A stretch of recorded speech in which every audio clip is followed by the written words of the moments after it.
ማቴዎስ 26:26 ነው።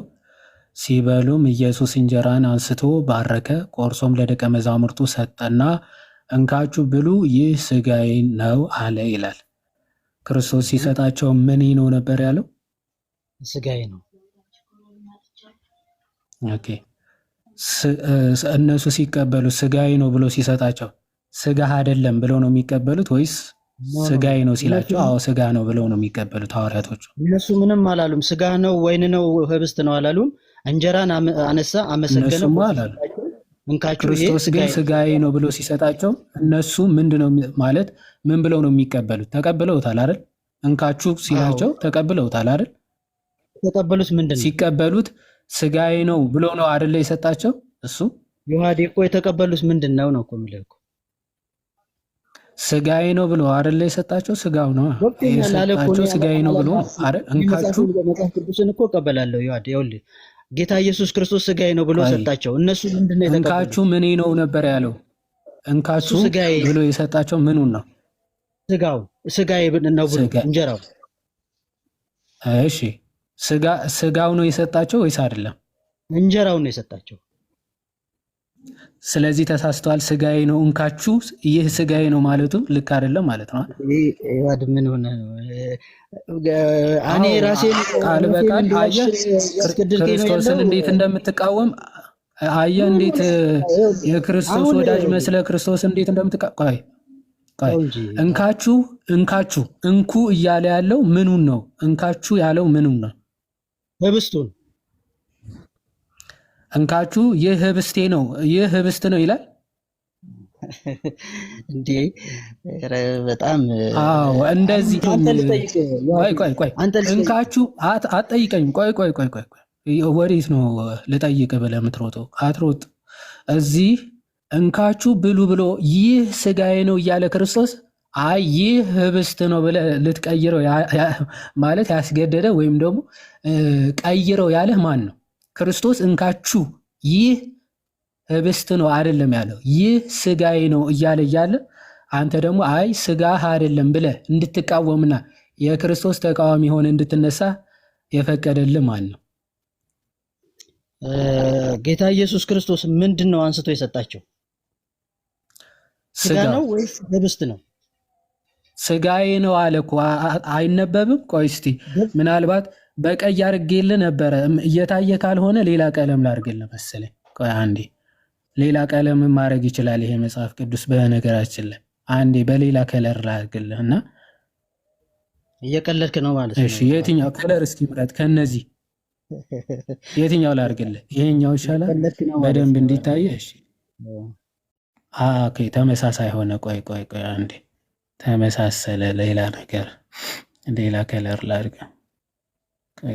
ቀይ ላድርገው ይሄኛው ወይስ እስቲ ወይን ጠጅ እንደዚህ። እስቲ አይዋ እስቲ ይሄን ያቀለምኩትን እስኪ አንብቦ አንዴ ምንድነው የሚለው? አይታይም። ቀለሙ አጠፋው እኮ ጥቁር አደረገው። ይሄ አይታይም። እንካችሁ ብሉ ይህ ሥጋዬ ነው አለ።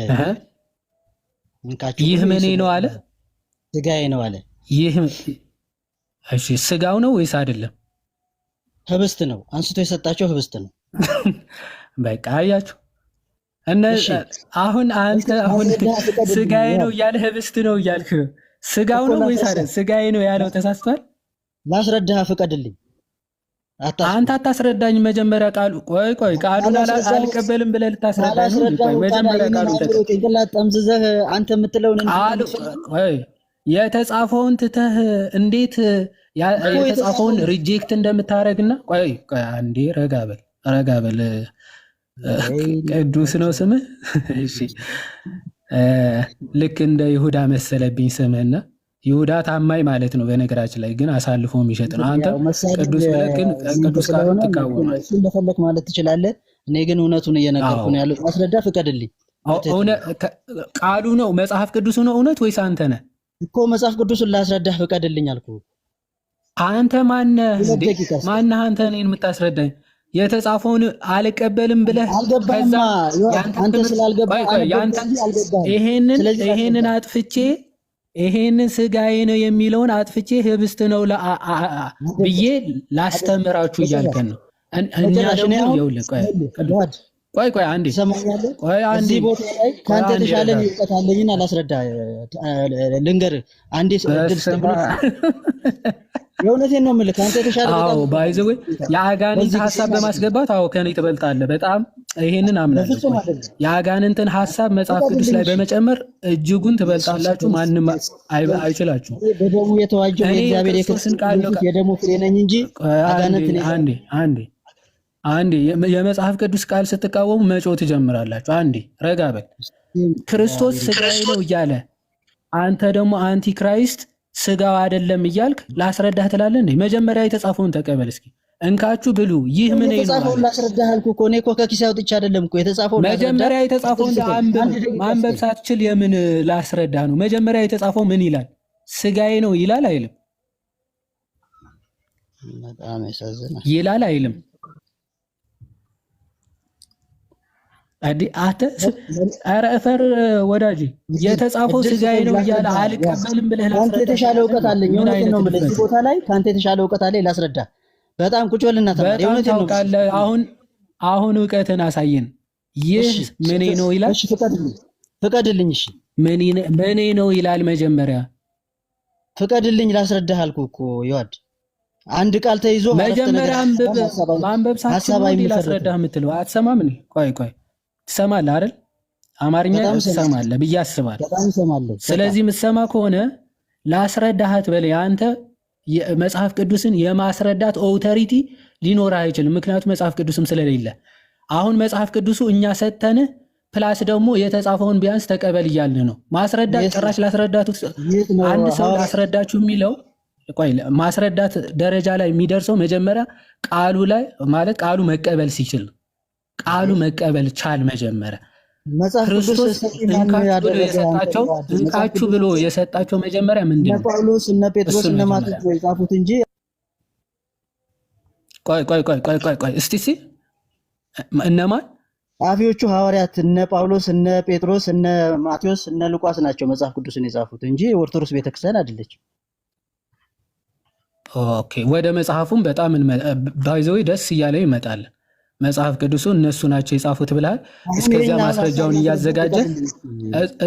ማስረጃውን እያዘጋጀህ አሁን እንካችሁ ብሉ ይህ ምኔ ነው ብሎ ነበር ክርስቶስ የሰጣቸው። ምኑን ነው የሰጣቸው? መጀመሪያ መልስልኝ አንተ። ምኔ ነው ብሎ ሰጣቸው? ክርስቶስ ራሱ እኮ ሲሰጣቸው ራሱ ይሄ ምኑን ነው የሰጣቸው? ቆይ ክርስቶስ ምኔ ነው ብሎ ሰጣቸው? መጀመሪያ አንብበው እንጂ እያሳየው መጽሐፍ ቅዱስ አትይዝም። እኔ ከፍቼ እያስነበብኩም አታነበም። አንብበው ምን ይላል? ይህ ምኔ ነው አለ። ህብስቱን አንስቶ እንካችሁ ብሉ ይህ ስጋዬ ነው አላቸው። አዎ ጎበዝ። ሲሰጣቸው ምኔ ነው አለ።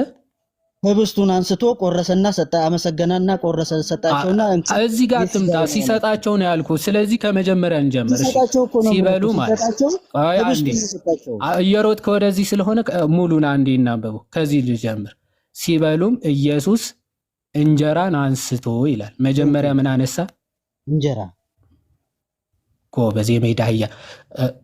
ይሄ ነገር ለምዶብኝ ነው። ቆይ አባባል ነው። እሺ መብት ነው። ችግር የለውም። ዋናው እንዳይደብር የተለመደ ነገር ስለሆነ ሲበሉም ኢየሱስ ያነሳው የተጻፈውን ጥሩ አንብበሃል። እስከዚህ እዩ፣ ተመልከቱ። አሁን እስከዚህ ድረስ ትክክል አንብቧል። ያነሳው ምንድን ነው? እንጀራ ነው ያነሳው። ጎበዝ። ከዛ በኋላ ምን አደረገ ይላል? እንጀራን አንስቶ አንብብ። ይሄ አይታይም? ስለማይታይ እኮ ነው። እንጀራን አንስቶ ምንድን ነው የሚለው? ይሄ አይታይም? ባረከ። ጎበዝ። ባረከ። እሺ። ቆርሶም ለደቀ መዛሙርቱ ሰጠና እንካችሁ ብሉ ይህ ስጋዬ ነው አላቸው። ቆይ ከእንጀራው ማንሳትና ለደቀ መዛሙርቱ በመስጠት መካከል ምን አደረገ የሚል ቃል አለ እዚህ ጋር። ባረከ። ጎበዝ። አሁን ከተባረከ በኋላ ይህ እንጀራ ከመባረኩ በፊትና ከተባረከ በኋላ ለውጥ አለው ወይስ የለውም? ልዩነት አለው ወይስ የለውም? እንጀራ እንጀራ ነው። ምንም ለውጥ የለውም። ምንም ምንም ለውጥ የለውም። ለውጥ እንደሌለው እሺ፣ ለውጥ አለው ወይስ የለውም የሚለው እኔ አሁን ክርስቶስ ቆርሶ ሰጠና እንካችሁ ብሉ፣ ይህ ምን ነው ይላል፣ ይህ ስጋዬ ነው አለ ይላል። ሲሰጣቸው ምን ነው ብሎ ነበር የሰጣቸው? ምን ነው የሰጣቸው? ባርኮ ቆርሶ የሰጣቸው ምኑን ነው? እንጀራውን አይደለ? አንብበው እንጂ አንተ የተጻፈውን አትቀበሉም እንዴ? ባርኮ እንጀራውን ባርኮ ቆርሶ ሰጣቸውና እንካችሁ ብሉ፣ ይህ ስጋዬ ነው አላቸው። ስጋውን ከእግሩ ወይም ሲሰጣቸው ምን ነው ብሎ ነው የሰጣቸው? ምኑን ነው? እንጀራውን። እንጀራ ይህ እንጀራዬ ነው ይላል። ይህ እንጀራ ነው ይላል። አሁን እችን አንድ አረፍተ ነገር ማትሞላ አሁን ፕሮቴስታንቲዝም ማለት ባይዘው አንድ የሚዩት አድርጋ አንዴ ድቁስ ነህ ቅዱስ ነህ አንዴ የሚዩት አድርግ አንዴ ፕሮቴስታንቲዝም ማለት እንደዚህ አንዴ የሚዩት አድርግ ሚዩት አድርግ ስትባል ሚዩት አድርግ ስትባል ሚዩት አድርግ አትጩ ተመልከቱ ሚዩት አድርገው እንዴ ምን ሆነ እንዴ አይደለማ ያሉን ስርዓት የለም ሚዩት አድርግ ሲባል ትልቅ ሰው ከሆንክ ሚዩት ይደረጋል እሺ እኔ በጣም ትልቅ ሰው ነኝ እግዚአብሔርን የምፈራም አውቆ አሁን ሚዩት አድርግ ስትባል ትልቅ ሰው ከሆንክ ቴንክ ዩ ተባረክ ማን ነው እባክህ በቃ this is what ፕሮቴስታንቲዝም ማለት አያችሁ የክርስቶስን ቃል ትታችሁ የእኔን ቃል ስሙ ነው የሚሉት ፕሮቴስታንት ማለት እንደዚህ ነው ባይዘው መጽሐፍ ቅዱስ ብቻ ሲሉ የሆነ የምር ጥሩ ነገር ያለው ይመስላል አይደለም አንድ መጽሐፍ ቅዱሱን ቶታሊ የራሳቸውን ትምህርት እንዲፈልቅቀው ነው የሚያስገቡበት ማለት ክርስቶስ እንካችሁ ብሉ ይህ ስጋዬ ነው አለ ትቀበላለህ አትቀበልም ይሄው አታካራ ከክርስቶስ ጋር ነው የሚገጥሙት እነዚህ ሰዎች አሁን ሐዋርያቶቹ እንካችሁ ይህ ስጋዬ ነው ሲላቸው ክርስቲያን ወንድም እህቶች እታች ያላችሁ ፕሮቴስታንትን በቅንነት ምሰሙ ሐዋርያቶቹ አይ ስጋህ አይደለም ይሄማ ህብስት ነው ብለው ነው የሚቀበሉት አይ ስህተት ነህ ስጋህማ ሊሆን አይችልም እያየ ነው ህብስት እንዴት ስጋዬ ነው ትላለህ ነው የሚሉት ሐዋርያት ወይስ እንካችሁ ብሉ ይህ ስጋዬ ነው ሲባል አሜን ብለው ነው የሚቀበሉት አሜን ብለው ነው የሚቀበሉት በነገራችን ላይ ቀጥሎም ጽዋውንም አንስቶ አመስግኖ ሰጣቸው እንዲህም አለ ሁላችሁም ከእርሱ ጠጡ ጽዋውን አንስቶ ሰጣቸው አመስግኖ ባርኮ አመስግኖ መካከል ላይ መባረክ ማመስገን የሚሉት ቃላቶች ኦኬ አስቀድሞ የነበረው ይዞታ በኋላ ላይ እንደሚቀየር ወይም ደግሞ የነበረውን ይዞታ እንደተቀየረ ማሳያዎች ናቸው ኦኬ መጀመሪያ ሲነሳ እንጀራ ነው ይላል ትክክል ይሄ አንክድም አስቀድሞ እንጀራ አልነበረም አይደለም ያለው እንጀራ ነው ያነሳው ትክክል ግን አንስቶ ምን አደረገው ባረከው ሲባርከው ይለወጣል አይለው ክርስቶስ ሲባርክ ማድረግ ይችላል ወይስ አይችልም ነው ፕሮቴስታንት ወንድምቶቻችን አይችልም ይላሉ እኛ ክርስቲያኖች ደግሞ ይችላል ስጋውን ማድረግ ይችላል ክርስቶስ ያው ባረከ ከዛ ለደቀ መዛሙርቱ ሲሰጣቸው ይሄ እንጀራ ነው አይደለም ያላቸው ብሉ ይህ ስጋዬ ነው አላቸው ጽዋውንም አንስቶ አመሰገነ ሰጣቸው ሁላችሁም ከእርሱ ጠጡ ስለ ብዙዎች ለኃጢአት ይቅርታ የሚፈስ የአዲስ ኪዳን ደሜ ይህ ነው በቃ ለብዙዎች ለኃጢአት ይቅርታ የሚፈሰው ደሜ ራሱ ይሄ ነው አለ ትቀበላለህ አትቀበልም አልቀበልም ካልክ you are ፕሮቴስታንት በቃ ተቃዋሚ ማለት ይሄን ፕሮቴስታንት ሆነሃል ይሄን ከተቃወም ማለት መቃወም አይደለ በቃ ስምህን በተግባር ኖርኸዋል ማለት እየኖርከው ነው ማለት ስለዚህ ክርስቶስን ትቃወማል አለቀ ክርስቶስ ደግሞ ይሄንን አልቀበልም ካልከው ምንድነው የሚልህ አይ ይሄ እኮ ምሳሌ ማለት ነው ምናምን ነው የሚልህ አይደለም ያው አንዴ እሱን ላሳይና ሌላ የገባ ወንድማችን አለ ወደሱ እንሄዳለን ዮሐንስ 6 ላይ ዮሐንስ 6 ላይ ልክ እንደ ፕሮቴስታንቶቹ አይነት ከሃዲዎች ተነስተው ነበር። ባይዘው ክርስቶስንም እኮ እንዲህ እንደው እኔ በጣም ደስ የሚለኝ እንዲህ የተቃወሙት ባይኖሩ ኖሮ እንዴት ፕሮቴስታንቶች ለትምህርታቸው ለንፋቂያቸው እንዴት በተመቻቸው ነበር።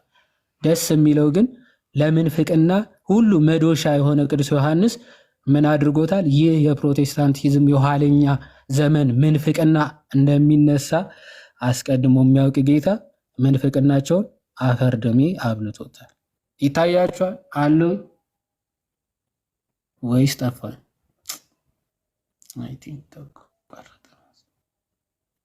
አለሁኝ ተቋረጠ ወይስ አለሁኝ? አሉ ይታያል አለ ይሆናል። ሰላም አንተሽ ዌልካም እንዴት ነህ? አለን ይመስገን ይመስገን። አሜን። እሺ ያው ክርስቶስን በዛን ሰዓትም እንዴት ስጋ ሊሆን ይችላል ብለው የተቃወሙት ነበሩ። አዎ ያው ውልደ አይሁድ የሆኑ ፕሮቴስታንቶች እንደተቃወሙ ውልደ አይሁድ እንላቸዋለን። ተረፈ አይሁድም ይባላሉ ፕሮቴስታንቶች። ክርስቶስን ራሱ እንደዚህ ብለውት ነበር፣ ከሰማይ የወረደ ያው እንጀራ እኔ ነኝ፣ ሰው ከዚህ እንጀራ ቢበላ ለዘላለም ይኖራል፣ እኔም ስለ ዓለም ሕይወት የምሰጠው እንጀራ ስጋዬ ነው አላቸው። እሺ ስጋዬ ነው ካላቸው በኋላ ምን አሉት አይሁዶች? እንግዲህ አይሁድ አለ ተነሱና ይህ ሰው ስጋውን ልንበላ ይሰጠን ዘንድ እንዴት ይችላል?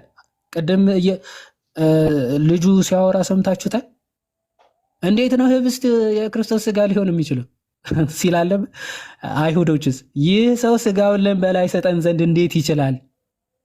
በቃ የክርስቶስን ሁሉን ቻይነትን የሚክዱ አይሁዶች እንዲህ አይነት ጥያቄ አንስተው ነበር። እንዴት ነው ስጋውን ሊሰጠን የሚችለው? እንዴት ይቻለዋል ብለው እርስ በርሳቸው ተከራከሩ።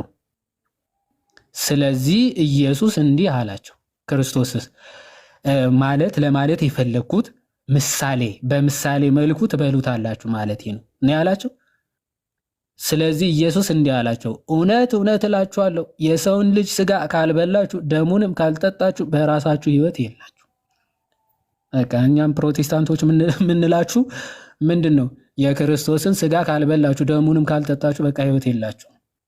እሱን ክዳችሁ ሕይወት የላችሁ ዘንድ ይቀጥላል ክርስቶስ። ስጋዬን የሚበላ ደሜን የሚጠጣ የዘላለም ሕይወት አለው፣ እኔም በመጨረሻ ቀን አስነሳዋለሁ። ስጋዬ እውነተኛ መብል ደሜም እውነተኛ መጠጥ ነውና ስጋዬ የሚበላ ደሜን የሚጠጣ በእኔ ይኖራል፣ እኔም በእርሱ እኖራለሁ። አስረግጦ ነው የነገራቸው። ከዛ በኋላስ ብዙዎች ይህንን ሲሰሙ ምን አሉ? ከደቀ መዛሙርቱም ብዙዎች በሰሙ ጊዜ ይህ የሚያስጨንቅ ንግግር ነው፣ ማን ሊሰማው ይችላል አሉ ይላል ክርስቶስ። በቃ ይሄ ግዴታ ነው፣ የሰውን ልጅ ስጋ መብላትና መጠጣት ግዴታ ነው። ይህን ካልበላችሁና ካልጠጣችሁ በራሳችሁ ሕይወት የላችሁም ማለት። ከዛ ብዙ ደቀ መዛሙርት ነው የሚለው። ከደቀ መዛሙርቱ ብዙዎቹ ይሄማ የሚያስጨንቅ ንግግር ነው፣ ይሄንማ ልንቀበለው አንችልም አሉ። ከዛ በኋላስ ኢየሱስ ግን አለ ደቀ መዛሙርቱ ስለዚህ እንዳንጎራጎሩ በልቡ አውቆ አላቸው። የልባቸውን ሐሳብ የሚያውቅ ጌታ ምን አለ? ይህ ያሰናክላችኋልን? ኦኬ እንግዲህ የሰው ልጅ አስቀድሞ ወደ ነበረበት ሲወጣ ብታዩ እንዴት ይሆናል? ስለ እኔ ብነግራችሁማ ይህ እንዴት ሊሆን ይችላል ብሎ ክርስቶስ የሚናገረውን ማመን መቀበል እንደሚገባቸው ከተናገረ በኋላ እንዲህ እያላቸውም ከዚህም የተነሳ ከደቀ መዛሙርቱ ብዙዎች ወደኋላ ተመልሷል። አይ ይሄንማ መቀበል ይከብደናል ብለው ብዙዎች ሲከተሉት ከነበሩ ደቀ መዛሙርት ጭምር ምን አሉ? ወደኋላ ተመለሱ አለ። ወደፊትም ከእርሱ ጋር አልሄዱም። ይሄን ከሰሙ በኋላ ከዛ በኋላ ደግሞ ክርስቶስን ራሱ ለመከተል አልወደዱም።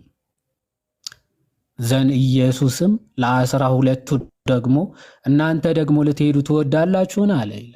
በቃ ወደ ሐዋርያቶቹ ዞረና ይሄን ትቀበላላችሁ ወይስ እናንተ መሄድ ትፈልጋላችሁ አላቸው። በቃ ይሄን ካልተቀበልክ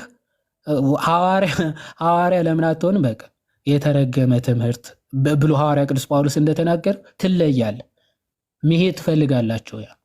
ስለዚህ ሐዋርያቶቹ ምን አሉ? ስምዖን ጴጥሮስ ተነስቶ ጌታ ሆይ ወደ ማን እንሄዳለን? አንተ የዘላለም ሕይወት ቃል አለ። በቃ ሐዋርያቶቹ ግን ምን አሉ? ከአንተ ወዴት እንሄዳለን? አንተ የምትለውን ሁሉ አሜን ብለን እንቀበላለን ማለት እንደ አይሁዶች የእምነት ጉድለት የለብንም። ስለዚህ እምነት ሲኖር ይህን እምነት ትቀበላለህ ክርስቶስን። ኦኬ አሜን ብለህ ትቀበላለህ። እንደ አይሁዶች ግን ለመቀበል ከከበደ ወደ ኋላ ትሄዳለህ፣ ክርስቶስን ትተዋለህ። ከዛ በኋላም ለመከተል ድፍረቱ የለም። ለዛ ነው ፕሮቴስታንቶች ይሄንን ሲክዱ በጣም በብዙ ነገሮች ክርስቶስን ክደውታል። በጣም በብዙ ነገሮች እና ክርስቶስን ሊከተሉት አልወደዱም እንደተባሉ ክርስቶስን አይከተሉትም ማለት ከዚህ አንጻር የምናየው ይሆናል። እሺ ቀጥሉ። ሰው አለ ተቀበሉ። ኢየሱስ ይመጣል። እንኳን ደህና መጣ።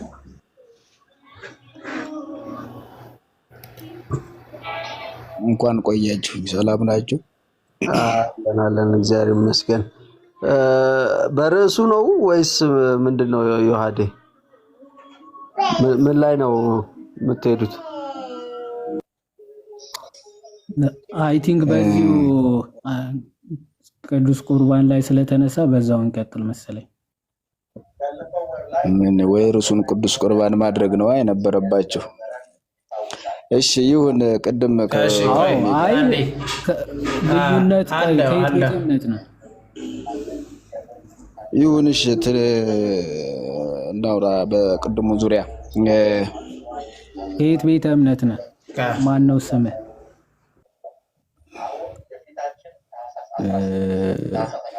ባግራውንድ ያስፈልጋል። ዘላለም እባላለሁ። ሙሉ ወንጌል ቸርች ነው ህብረት የማደርገው። ወንጌል አማኝ ነኝ። እሺ ዘላለም፣ እስቲ ወንጌል አማኝ መሆንና ለመሆንን እናየዋለን። መኩ ትችላለህ? እሺ አይዋዴ ቀጥሉ። አይኔማ እንትን ነው ማለት ፖይንቱ የተነሳበት ከፕሮ ጋር ያለያየን የቅድስት ድንግል ማርያም ምልጃ ነው ወይስ ሌላ ነው የሚለውን ለማሳየት ነው። ትልቁ ነገር ለእኛ ለክርስቲያኖች ማለት ነው በዋናነት ምንድን ነው ያለያየን መሰረታዊ ነገር የሚለውን ለማሳየት ነው ይሄ ርዕስ የተጻፈ። ስለዚህ ልዩነቶቻችን ትልቁ ነገር አምስቱ አዕማደ ምስጢራተ ቤተክርስቲያን ላይ ያለ ነው ልዩነት እያሳየን ነው ለእኛ ለልጆቻችን። አሁን አንደኛው ምንን ክዶ ወጥቷል? የጌታ ስጋና ደም እውነተኛ የጌታ ስጋና ደም አይደለም፣ ምንም አይነት ጥቅም አይሰጥም፣ አንቀበልም አይነት ነገር ትምህርትን ሰማን አየን። አያችሁ። ስለዚህ ትልቁ ነገር ልዩነታችን ምንድን ነው ከተባለ ይሄው የጌታ መሰረታዊ ትምህርት የጌታ ስጋና ደምን ይክዳሉ፣ ኢየሱስ የላቸውም የምንለው በዚህ ምክንያት ነው። የኛ ኢየሱስ እና የነሱ ኢየሱስ አንድ አይደለም የምንለው በኢየሱስ ላይ አልተግባባንም እያልን ነው። መጀመሪያው ወደ እመቤታችን ከመምጣታችን በፊት ወደ ዲያቆን ገብቶኛል። ዲያቆን ኢየሱስ አይለኛ ነው። አንድ ኢየሱስ ሚውት አድርግና ታወራለህ። እናንተማ በኋላ አውሩ። ለወላ ስለሆነ ይቅርታ እናወራለን። መኩ ብዙ ማርዘም አያስፈልግም እኮ ዋና ፖይንቱ ላይ እንድንገባ ነው ፈልግ እኮ። ዘላለም አንዴ ልናገርና ለእኛ ልጆች ተረጋጋና ምንም ችግር የለውም ይሰጣለሁ። በጣም ሰፊ ሰዓት አለ ትወስዳለህ፣ እንወያይበታለን፣ ችግር የለውም። እና ምንድነው ፖይንቱ እንዳልኳችሁ ወዳጆች፣ ትልቁ ነገር በኢየሱስ ትምህርት ላይ አንድ አይደለም። በክርስቶስ ትምህርት አንድ ካልሆን ደግሞ በክርስቶስ ትምህርት የማይኖር እርሱ አምላክ የለውም ተብሎ ተጽፎልናል በሁለተኛ ዮሐንስ ምዕራፍ 1 ቁጥር 9 ላይ በክርስቶስ ትምህርት የማይኖር ምን የለውም? አምላክ የለውም። ስለዚህ እኛ አምላክ አላቸው ብለን አናምንም ማለት ነው። በክርስቶስ ትምህርት የላቸውም በመጽሐፍ ቅዱስ መሰረት። ከዛ አንጻር መቀጠል ትችላላችሁ። ወይ አንድ ዘላለም አንዴ ቆይ፣ ይሄው ተቀጥሉ። በቃ ይሄው ሙሉ ወንጌል አይደል ለመጣው? አዎ ከማናችሁ ጋር ሙሉ ወንጌል ዮሐኔ ያወራል። በቃ አንዴ ተረጋጋ። ማቸኩል ጥሩ ነው። ዘላለም ቸኩላለህ በጣም። ከማን ጋር ላውራ? ከማን ጋር ይሰማል? ሊዲያ ቀንሽው። ይሰማል። ከኔ ጋር ታወራለህ ግን እሺ አትቸኩል። እሺ ሳትቸኩል ተረጋግተህ የምታወራ ከሆነ ደስ ይለኛል። ችግር የለም። እሺ ችግር የለም። እያወራችሁ የነበረ እሺ ስለ ጌታ ስጋና ደም ነው። እሺ የጌታ ስጋና ደም ስናወራ እሺ አይሰማም እንዴ? ወይ ላውራና እንደማመጥ ሚውት አድርግና ላውራ። ከዚያ ትመልስልኛለህ። ኔትወርኩ እየሰራ ኔትወርኩ ዘግይቶ ነው የሚደርሰው። መኩ ቆይ አንዴ መኩ ኔትወርኩም አይደለም ምኑም አይደለም፣ ቲክቶኩን ስላላወቀ ነው። ረጋ በልና የምትጠየቀውን መልስ እንጂ አንተ እዚህ እንድታወራ አይደለም እኛ የምንፈልገው፣ የምትጠየቀውን እንድትመልስ ነው። ወንጌል አማኝ ነኝ ብለሃል። አዳምጣ ቆይ አሁንም ቢሆን ወንጌል አማኝ ነኝ ብለሃል። ልክ ከዚህ ስትወጣም ወንጌል አማኙ ነህ እንድትወጣ ነው የምንፈልገው እንጂ ወንጌሉን ክደህ እንድትወጣ ስለማንፈልግ ረጋ በል ለማለት ነው። ዮሐዴ ቀጥል። እሱ ይጠይቃል ትመልሳለህ። ዝም ብላችሁ አታስፈራሩማ። ምንም እኮ እንትን አሁን ጥያቄያችን ላይ ብንገባ ይሻላል። ሌሎቻችሁ ሚውት አድርጉ። ከኔ ጋር የሚያወራ ሰው ሚውቱን ያንሳ፣ እንጠያየቅ። በቃ የምን ጸብጸብ ማለት ነው? ተረጋጋ እንጂ አለውኝ ከኔ ጋር ነው የምታወራው እያልኩ እኮ ነው። በቃ ሌሎቻችሁ ሚውት አድርጉ። በቃ አዎ ሚውት አድርጉ። ሌሎቻችሁ እንዳትገቡ። አሁን ከኔ ጋር ነው የምታወራው። ስለዚህ ምንም ቅድም ስታወሩት እንደነበረው እሺ፣ ቅድም ስታወሩት እንደነበረው ብለህ አትጀምር። መጀመሪያ ዋናው ርዕሱ ምንድነው? ከፕሮቴስታንት ጋር የሆነ ልዩነታችን ድንግል ማርያም ታማልዳለች ወይስ አታማልድ የሚል መሰረታዊ ልዩነታችን አይደለም። በክርስቶስ ራሱ በቃ ልዩነት አለን የሚል ሐሳብ እያነሳን ነው፣ እያሳየን ነው። አሁን እሺ ቅዱስ ቁርባን ላይ እንቀጥል ስላልኩኝ በዛ እናንሳ። በጥምቀትም እንቀጥላለን። ቅዱስ ቁርባን ወይም ደግሞ የጌታ እራት የሚሰጠው ጥቅም አለ ብለህ ታምናለህ? ዘላለም አሁን ቀጥል። ካልጠቀመ ለምን መጽሐፍ ቅዱስ ላይ ተጻፈ? መጽሐፍ ቅዱስ ላይ የተጻፉ በሙሉ ነገሮች ሕያውና የሚሰሩ ናቸው። ምን ልፈልገው ይጠቅማል። ስለዚህ ቅዱስ ቁርባን ስትወስድ የምታገኘው ጥቅም ምንድን ነው? ቅዱስ ቁርባን ስወስድ የማገኘው ጥቅም ከጌታ ጋር ህብረት ለማድረግ ግንኙነቴን ለማጠንከር ከጌታ ጋር ህብረት ለማድረግ አዎ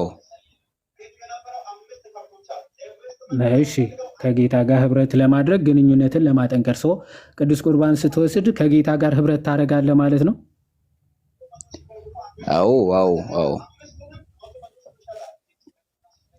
እሺ ስለዚህ ከጌታ ጋር ህብረት ስታደርግ ለመዳን ይጠቅምሃል ማለት ነው አይደል? ከጌታ ጋር ህብረት ለማድረግ የሚጠቅም ከሆነ ስለዚህ ለመዳን ያስፈልጋል ማለት ነው አይደል?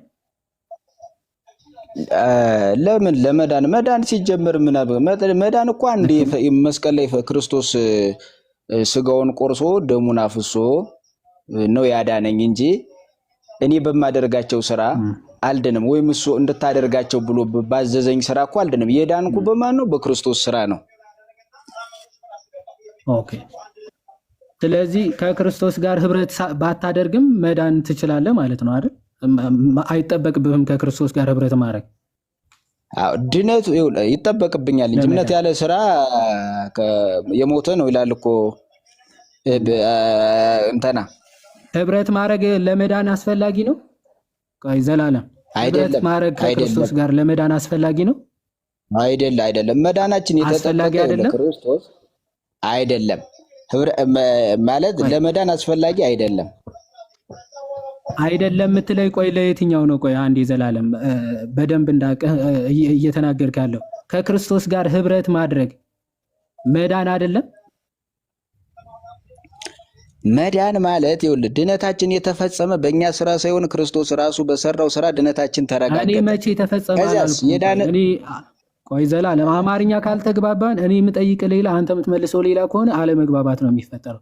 መቼ ነው የዳንከው ብዬ አልጠየቅኩም። እኔ ከክርስቶስ ጋር መተባበርና ከክርስቶስ ጋር ህብረት ማድረግ መዳን ነው ወይስ አይደለም ብዬ ነው የጠየቅኩ። ወይም ነው ወይም ደግሞ አይደለም ነው የምትለኝ። መዳን አይደለም። ኦኬ ጥሩ። ስለዚህ አንተ የዳንከው ወይም ደግሞ የምትድነው ከክርስቶስ ጋር ሳትተባበር በፊት ነው ማለት ነው አይደል? አዎ ሳምን ሳምን ነው እንደዛ ሳምን። እያልከኝ። ስለዚህ ከክርስቶስ ጋር ሳትተባበር በፊት ድንሃል ማለት ነው አይደል? ሳምን ይኸውልህ መጀመሪያ አዳምጠኝ በደንብ። እኔ መቼ አልኩም ከክርስቶስ ጋር ከመተባበርህ በፊት ድንሃል ወይስ አልዳንክም ነው ጥያቄ። ሳምን ነው ሳምን ዳንኩ። ከዚያስ ያመነ ሰው ደግሞ ምን ያደርጋል? ይተባበራል፣ የክርስቶስን ስራ ይሰራል። ያልጠየቅኩም አማርኛዬን እየሰማ መቼ ነው ዳንከው? ምን ስታረግ ነው ዳንከው? አልጠየቅኩም። ከክርስቶስ ጋር ከመተባበርህ በፊት ሳትተባበር ድነሃል ወይስ አልዳንክም ነው ጥያቄ። እምነቴን እንደ ትብብር ከወሰድከው ከጌታ ጋር ምንድን ያልከኝ? ጥያቄውን ድገምልኝ። ቆይ ቅድም ተመልከቱ። ኧረ እባካችሁ ቅድም ምን አልከኝ? ከክርስቶስ ጋር ከመተባበሪ በፊት ድኛለሁ አልከኝ አይደለ? ልክ ነኝ? አላልኩም። እምነትንም እንደ መተባበር ልትወስደው ነው። ቆይ ቅድም ከክርስቶስ ጋር መተባበር መዳን ነው ስልህ መዳን አይደለም አላልክም? መዳን አይደለም። ይኸውልህ የምትሰራው መዳን አይደለም። በቃ እንዳጠቃላይ ቆይ ከክርስቶስ ጋር መተባበር መዳን አይደለም አይደል? አይደለም፣ መዳን በእምነት ነው። እሺ፣ ግን ከክርስቶስ ጋር መተባበር መዳን አይደለም። በደንብ አስተውል። አይደል? መዳን አይደለም። መዳን አይደለም። በጣም አሪፍ። ስለዚህ ከክርስቶስ ጋር መተባበር መዳን አይደለም አልክና፣ ስለዚህ የምትድነው ከክርስቶስ ጋር ሳትተባበር ነው ማለት ነው አይደል? የዳንኩት ወዳጄ ሳምን ነው እኮ። ከክርስቶስ ጋር ተባብረሃል ወይ ሳትተባበር በፊት ነው የዳንከው? ኧረ በኢየሱስ ስም አይገባህም እንዴ አንተ? ዋ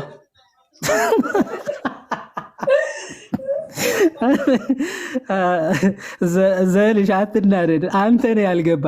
መተባበር መዳን አይደለም ትላለህ።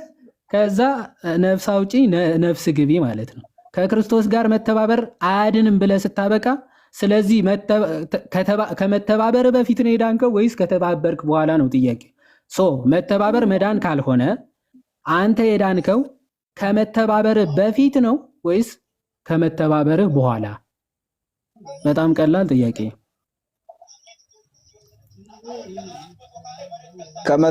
ከመተባበሬ በኋላ ነው። ከመተባበርህ በኋላ። መተባበር ለመዳን አስፈላጊ ነው? አዎ ይሁንሽ። እኔ እንዲሁ ግራ ልጋባ እውነት። በቃ የጸና ትምህርትና የቀና ትምህርት ከሌለ እንዲህ ነው የምትሆነው። መተባበር መዳን አይደለም ብሎ ነበረ ዊዝን ከ5 ደቂቃ በፊት የሆነ ከ2 ደቂቃ በፊት ከ2 ሰከንድ በፊት። አሁን ደግሞ መተባበር መዳን ነው። ለምን ክርስቶስን አትቀበልም ዘላለም? ክርስቶስን ለምን አትቀበልም ማለት አልገባኝም። ግልጽ አድርግልኝ። ክርስቶስን ለምን አትቀበልም ነው? አልተቀበልከውም። ክርስቶስን ተቀበልና እንድትድን ማለት ነው። ለምን ተቀብለህ አትድንም ክርስቶስን? ረድኛለሁ። መዳን የተረጋግጦልኛል እኮ። ልትከሰኝማ ትሞክር እንጂ ክርስቶስን ሳትቀበል ማን ያዳነህ? አንተ ራሱ አሁን እኮ አዳኝ ራሱ ማን እንደሆነ አይታወቅም። አሁን ከክርስቶስ ጋር ህብረት አላረክም፣ ክርስቶስን አልተቀበልክም። አንተ ማን እንዳዳነህ ራሱ አይታወቅም። ያው ድኛለሁ ህብረት አላደርግም አላልኩም። ህብረት አላደርግም። ክርስቶስን እንደማትቀበለው ላሳይህ። አንተ አትቀበለውም ብዬ አምናለሁ። እኔ ክርስቶስን አልተቀበልከውም። ለምን አትቀበለውም ብዬ ቻሌንጅ አደርጋለሁ። አንተ ስላልክ ነው። አሳየኝ። እሺ ሰው የሚድነው በእምነት ብቻ ነው ወይስ አምኖ ሲጠመቅ ነው የሚድነው? በእምነት ብቻ ነው። እሺ ሉካ አያችሁ፣ ይኸው ክርስቶስን አትቀበለውም ያልኩ ለዚህ ነው። ክርስቶስ ግን ሰው የሚድነው እንዴት እንደሆነ በግልጽ ተናግሯል።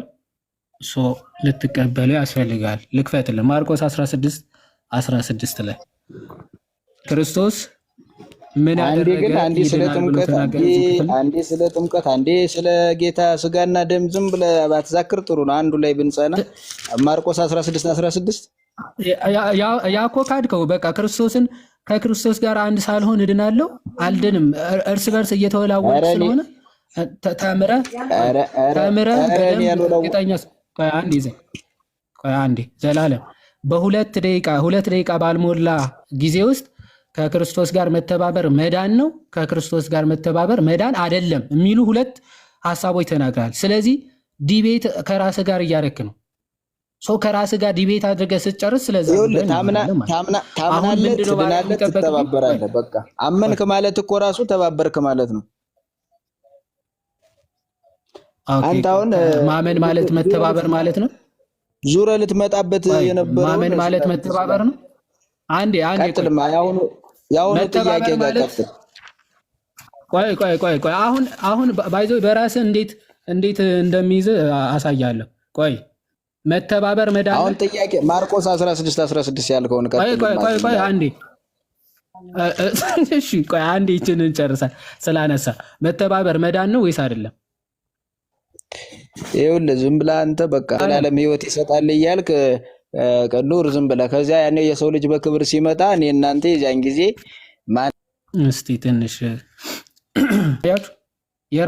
ከራሳቸው ትምህርት ጋር ሲጋጩና ያሉበት እምነት ማስረዳት ሲያቅታቸው መሳደብ ነው የሚጀምሩ። ኦኬ አሁን አንተ ህብስት ቤተልሔም ላይ የሚጠፈጠፈው ቂጣ ምናምን ብለህ ለማቃለል የሞከርከው ህብስት መሆኑን እኛ አንክድም እኮ። ክርስቶስም ያነሳው ህብስት ነው መጀመሪያ ላይ በነገራችን ተፈጥሯዊ ህብስት። ኦኬ ምንም የሆነ ከሰማይ እየወረደ ምናምን ብለን አናምንም እኮ። ምንም እናፍርበት መስሎ ነው። ግን ከዛ በኋላ ከጸሎተ ቡራኬ ወይም ደግሞ ከጸሎተ ቅዳሴ በኋላ ስላለው ጉዳይ ግን እንዲህ ብለህ እንዳትናገር። ኦኬ እንዲህ ብለህ እንዲህ ዝም ብሎ በተዘጋ አዳራሽ መጮ በለመደ አፍ ቤተክርስቲያን ላይ ወይም ደግሞ የጌታ ቅዱስ ምስጢር ላይ ማላከክ አትችልም ማለት ነው። ገባ? ምክንያቱ ክርስቶስ ሲያነሳው ኦፍኮርስ ህብስት ነው፣ ምንም ጥያቄ የለውም። ሲያነሳ ምን አለ? እንጀራ ነው፣ ትክክል ነው። ከዛ በኋላ ግን ስጋዬ ነው ብሏል። አሁን በዚህ ላይ በትቀልድ ልክ ሐዋርያ ቅዱስ ጳውሎስ አንደኛ ቆሮንቶስ መልእክቱ ምዕራፍ 11 ምን ብሎ ተናገረ? እንዲህ ብሎ ተናገረ። ይህን እንጀራ በበላችሁ ጊዜ ሁሉ ይህንም ጽዋ ከጠጣችሁ በኋላ ይልና ስለዚህ ሳይገባው ይህን እንጀራ የበላ ወይም ደግሞ የጌታን ጽዋ የጠጣ ሁሉ የጌታ ስጋና ደም ዕዳ አለበት።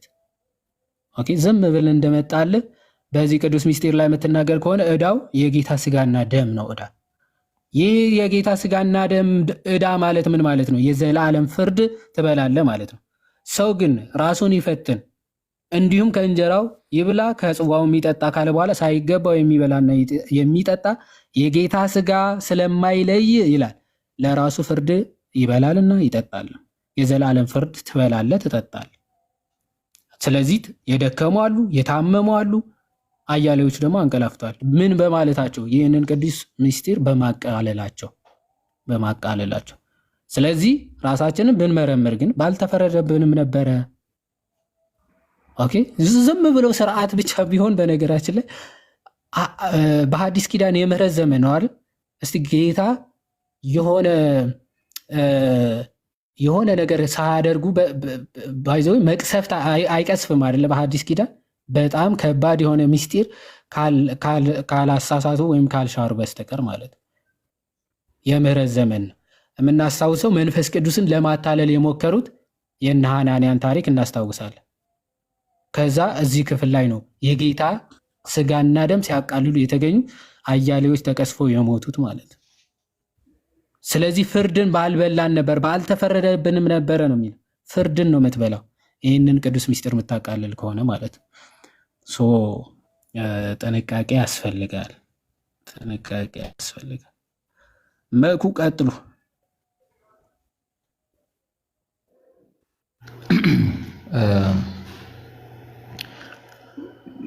እንደምታስተውሉት በነገራችን ላይ ቃል ሕይወትን ያሰማልን። ዮሐዴ ይሰማል?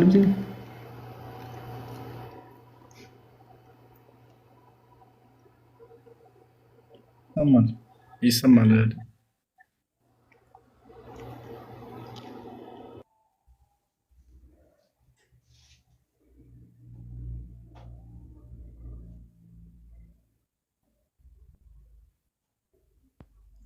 አቡሻ ይሰማል እኮ ቀጥል።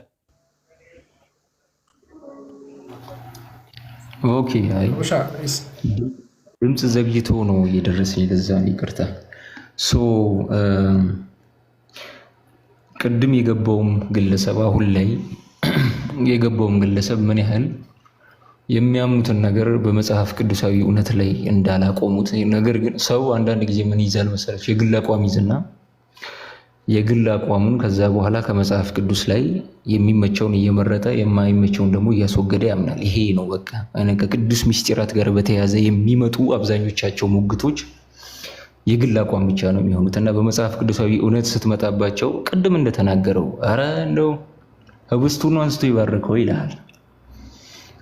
ሰጪው ክርስቶስ ራሱ ባርኮ ቆርሶ ከሰጠ መጽሐፍ ቅዱስ ላይ በእግዚአብሔር መንፈስ በተጻፈ መጽሐፍ ላይ እንግዲህ እንደምትናገሩት ሰዎቹ የአቤል እንትና የከበደ የዳንኤል ምናምን ቃል አይደለም፣ የመንፈስ ቅዱስ ቃል ነው። መንፈስ ቅዱስ ባጻፈው መጽሐፍ ላይ ህብስቱንም አንስቶ ቆርሶ ከሰጣቸው ስጋዬ ነው፣ ይሄ ለሰዎች ሁሉ ለኃጢአት ይቅርታ የሚፈስ ስጋዬ ነው ብሎ ሰጣቸው ነው የሚለው መጽሐፉና አማናዊ ነው ማለት ነው። አማናዊና ትክክለኛ ስጋው ነው ማለት ነው። በጣም በተደጋጋሚ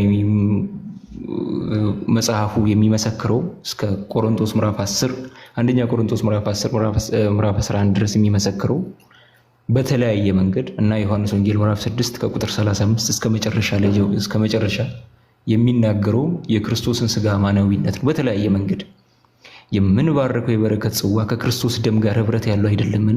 ይሄ ምሳሌያዊ ቋንቋ ነው እንዴ? በነገራችን ላይ አሁን መጨረሻ ላይ የገባውም ግለሰብ ህብረት ሲል ነበርና የምንባረከው የበረከት ጽዋ ከክርስቶስ ደም ጋር ህብረት ያለው አይደለምን ይላል። እና የግሪኩ ቃል ህብረት የሚለው ኬኖኖያ ተብሎ ነው የገባው እዚህ ጋር።